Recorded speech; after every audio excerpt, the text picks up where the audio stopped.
Assalamualaikum warahmatullahi wabarakatuh. Kembali lagi dengan saya, Yusuf Andi Pratama, Latsar CPNS Gelombang 1, tahun anggaran 2025, Kota Cirebon.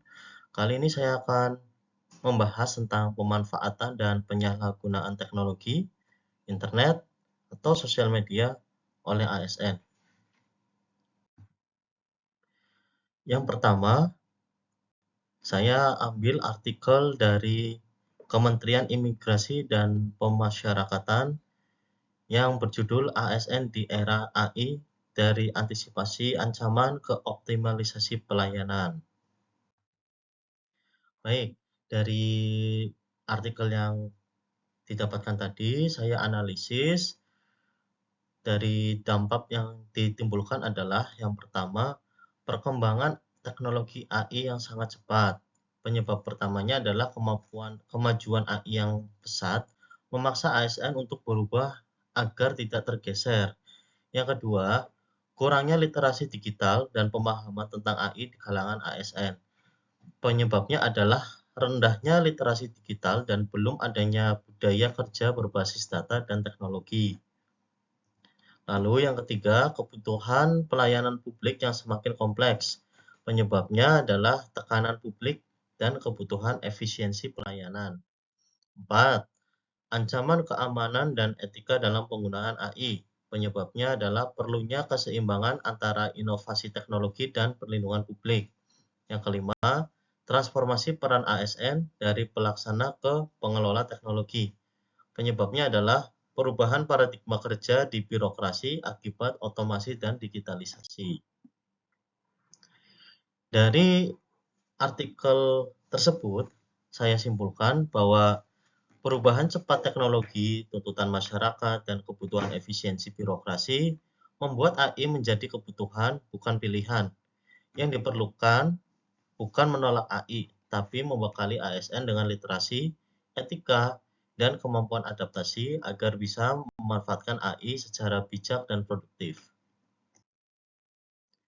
Dampak positif dan negatif, saya ambil dari 7 aspek indikator, diantaranya adalah pelayanan publik, pengambilan keputusan, kompetensi ASN, budaya kerja birokrasi, etika dan keamanan data, peran ASN, kinerja pemerintah secara umum.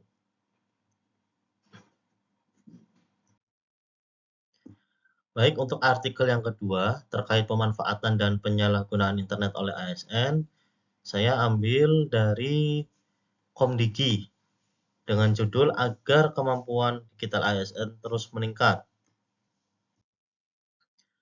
Penyebab yang ditimbulkan, yang pertama, mindset atau pola pikir digital ASN masih lemah.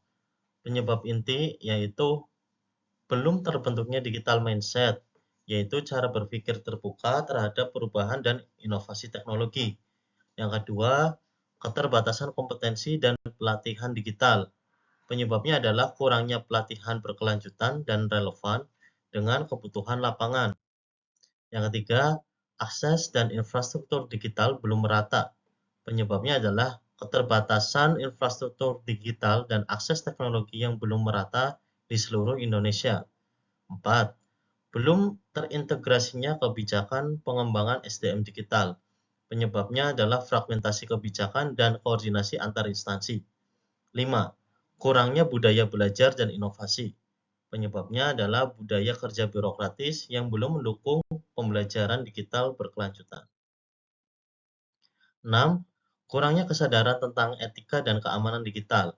Penyebabnya adalah rendahnya literasi etika dan keamanan digital. Dari artikel tersebut, saya simpulkan penyebab rendahnya kemampuan digital ASN berasal dari kombinasi faktor berikut. Yang pertama, mindset yang belum berubah. 2. Keterbatasan pelatihan dan akses teknologi. 3. Kebijakan yang belum terintegrasi.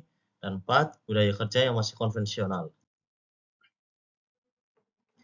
Dampak positif dan negatif dari artikel tersebut, saya mengambil 7 aspek indikator, diantaranya pelayanan publik, budaya kerja ASN, akuntabilitas dan transparansi, kompetensi SDM, keamanan data dan etika digital, pemerataan layanan publik, transformasi birokrasi. Baik, lanjut ke artikel yang ketiga terkait pemanfaatan dan penyalahgunaan sosial media oleh ASN. Saya ambil berita dari pajak.co.id yang berjudul Bijak dalam Bermedsos merupakan cerminan ASN masa kini. Penyebab yang ditimbulkan yang pertama, perubahan perilaku komunikasi di era digital. Penyebab pertama, media sosial menjadikan ASN sebagai figur publik digital yang selalu diawasi masyarakat. Dua, ASN adalah wajah pemerintah dan pembawa citra institusi. Penyebabnya, peran ASN sebagai representasi lembaga negara menuntut perilaku profesional di ruang digital. Tiga, masih rendahnya kesadaran etika digital. Penyebabnya, kurangnya literasi etika digital dan pemahaman batasan hukum. Empat, risiko pelanggaran netralitas ASN. Penyebabnya adalah kurangnya kesadaran terhadap kewajiban netralitas ASN di media sosial. 5. Kurangnya kebijakan internal dan pengawasan digital. Penyebabnya minimnya regulasi teknis dan pembinaan etika bermedia sosial di lingkungan kerja. 6. Budaya digital yang belum matang. Penyebabnya adalah budaya digital ASN masih berkembang dan belum terarah.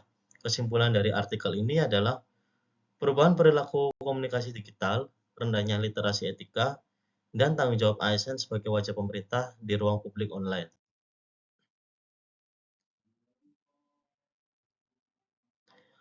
Penyebab pentingnya etika bermedia sosial di ASN. Yang pertama, perubahan perilaku komunikasi di era digital. ASN adalah wajah pemerintah dan pembawa citra institusi. Masih rendahnya kesadaran etika digital. Kurangnya kebijakan internal dan pengawasan digital.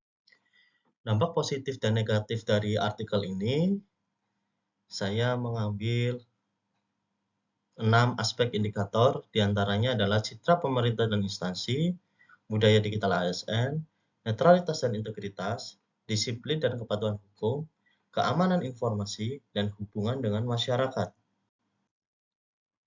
Terima kasih dari saya akhiri. Wassalamualaikum warahmatullahi wabarakatuh.